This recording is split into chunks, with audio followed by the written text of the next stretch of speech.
Greater Warangal municipal corporation council సమావేశాన్ని BRS సభ్యులు బహిష్కరించారు. భద్రకాళి చెరువు మరమ్మతుల విషయంలో చర్చ పెట్టాలని బీఆర్ఎస్ కార్పొరేటర్లు డిప్యూటీ మేయర్ డిమాండ్ చేశారు. దీనిపై చర్చకు మేయర్ అనుమతి ఇవ్వకపోవడంతో కౌన్సిల్ సమావేశాన్ని బహిష్కరించి బయటకు వచ్చి ఆందోళన నిర్వహించారు.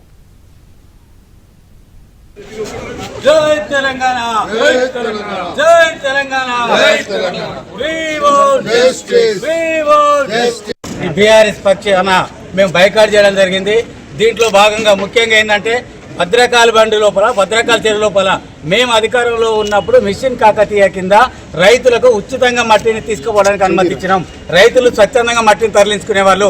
ఈనాడు భద్రకాళి బండి లోపల బ్యూటిఫికేషన్ కింద పూటికత్తీత పేరు మీద మొత్తం కొన్ని లక్షల రూపాయల స్కామ్ జరిగింది. మట్టిని అమ్ముకోవడం జరిగింది. అయినా కూడా ఇంతవరకు కూడా వర్షాకాలం అవి దగ్గరికి వచ్చేసి వర్షాలు పడుతున్నాయి. ఇంతవరకు కూడా పూర్తి కాలేదు. ఆ భద్రకాళి చెరువు లోపల ఒక వ్యక్తి చనిపోవడం జరిగింది. ఎలా చనిపోయారు, ఎందుకు చనిపోయారు, కారణాలేంది, ఎందుకు ఇంతవరకు కాంట్రాక్టర్లకు ఇచ్చిండ్రు, ఎందుకు పూర్తి చేయలేకపోయారు. భద్రకాళి బండి మీద పూర్తి చర్చ పెడదామని మేము అడిగితే చర్చకు ఆస్కారమే లేదు. ఏ జెండాలో ఉన్న అంశమే, ఏ జెండాలో ఉన్న అంశాన్ని కూడా మళ్ళీ మాట్లాడేయాలంటే దీన్ని ఎన్నుకున్న గూడు పుట్ట అనేది ఎందుకోసానికి భద్రకాళి చెరువు మీద చర్చ పెడతాం.